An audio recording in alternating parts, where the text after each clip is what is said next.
Assalamualaikum warahmatullahi wabarakatuh.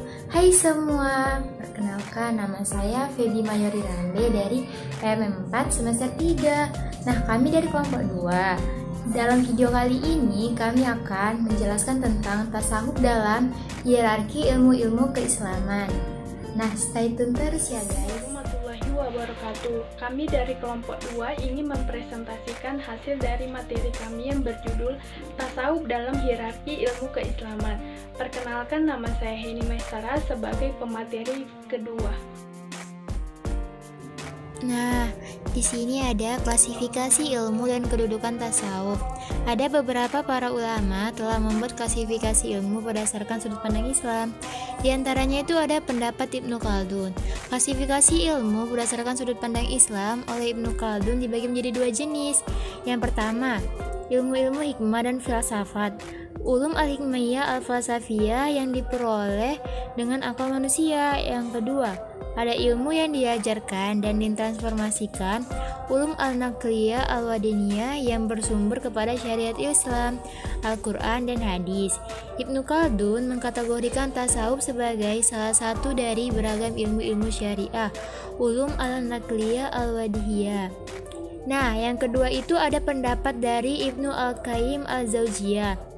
Dia membagi ilmu menjadi 3 derajat. Nah, yang pertama itu ada ilmu jaliyun atau dia yang didasari dengan observasi, eksperimen, dan silogisme.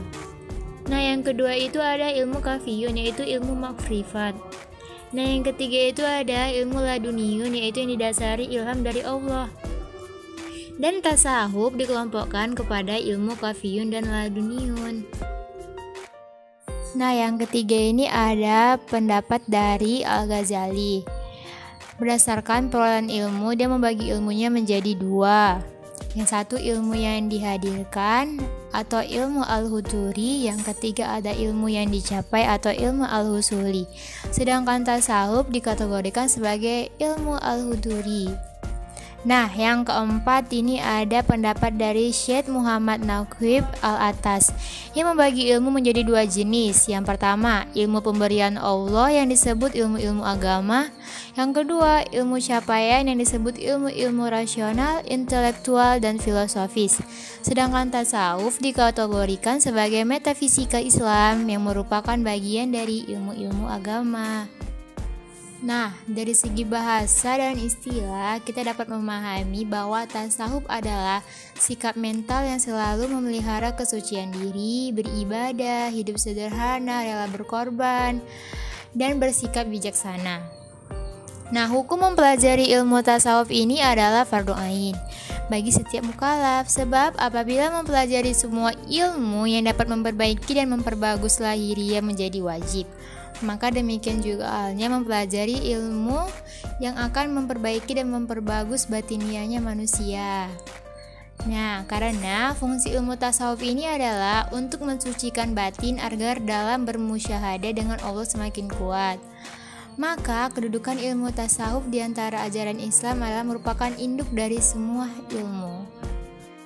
Nah, selanjutnya adapun lahirnya ilmu tasawuf didorong dan disebabkan oleh beberapa faktor. Nah, yang pertama itu ada reaksi atas kecenderungan hidup hedonis yang mengumbar syahwat, serta cenderung mementingkan nilai-nilai kebendaan. Yang kedua, perkembangan teologi yang cenderung mengedepankan rasio yang kering dari aspek moral spiritual. Nah, faktor yang ketiga itu ada katalisator yang sejuk dari realitas umat yang secara politis maupun teologis yang didominasi oleh nalar kekerasan, penipuan, dan memperturutkan hawa-hawa nafsu manusia.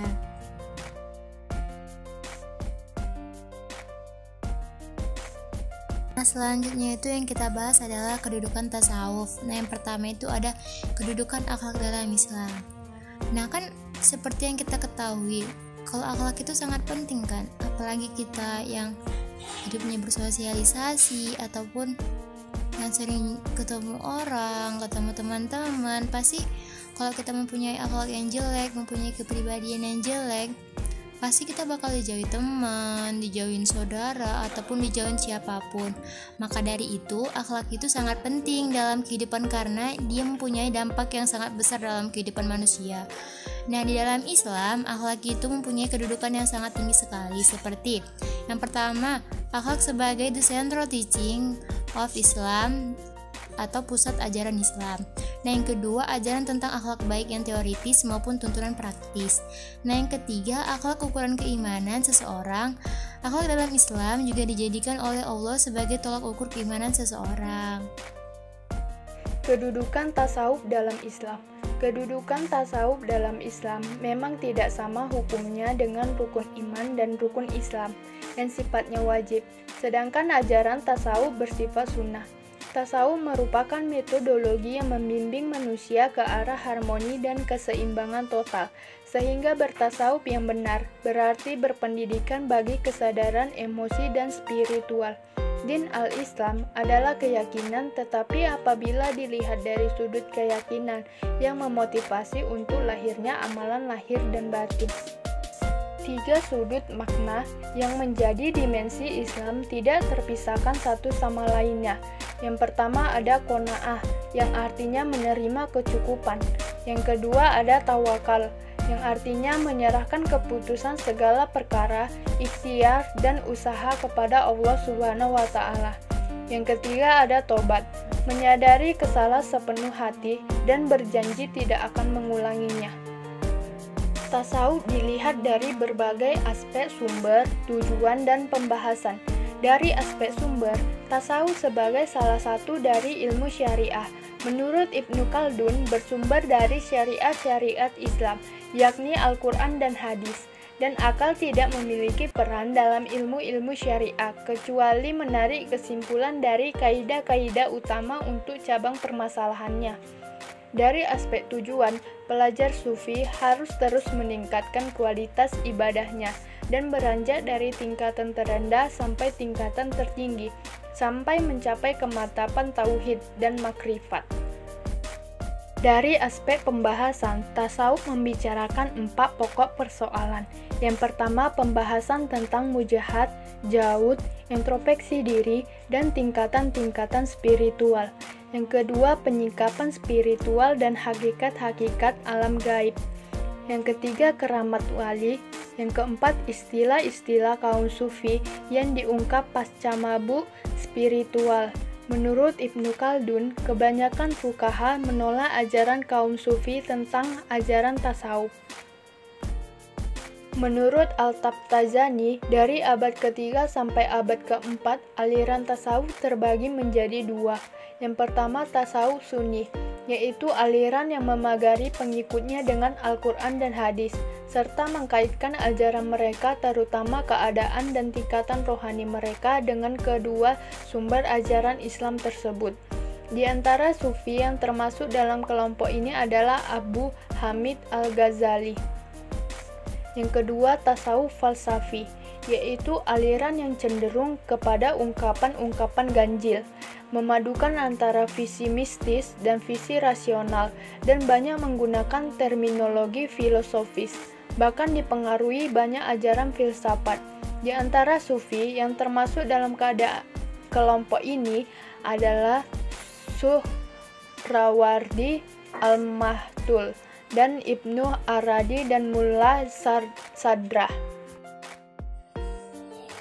Nah, jadi dari video-video penjelasan sebelumnya, yang dapat kita ambil itu adalah kedudukan ilmu tasawuf dalam ilmu-ilmu Islam adalah yang pertama itu menurut Ibnu Khaldun tasawuf itu sebagai ilmu syariah karena bersumber dari ajaran Al-Quran dan hadis.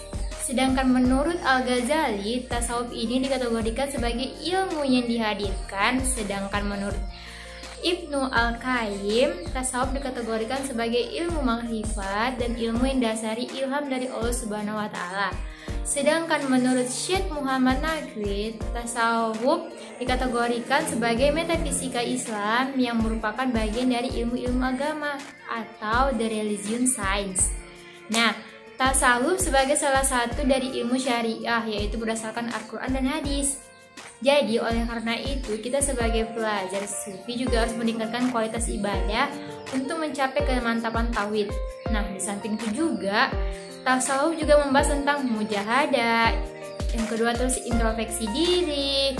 Yang ketiga tingkatan spiritual, dan yang keempat itu adalah keramat wali serta hakikat alam gaib. Nah, sekian dari video penjelasan kami ini, semoga bermanfaat untuk kita semua. Terima kasih.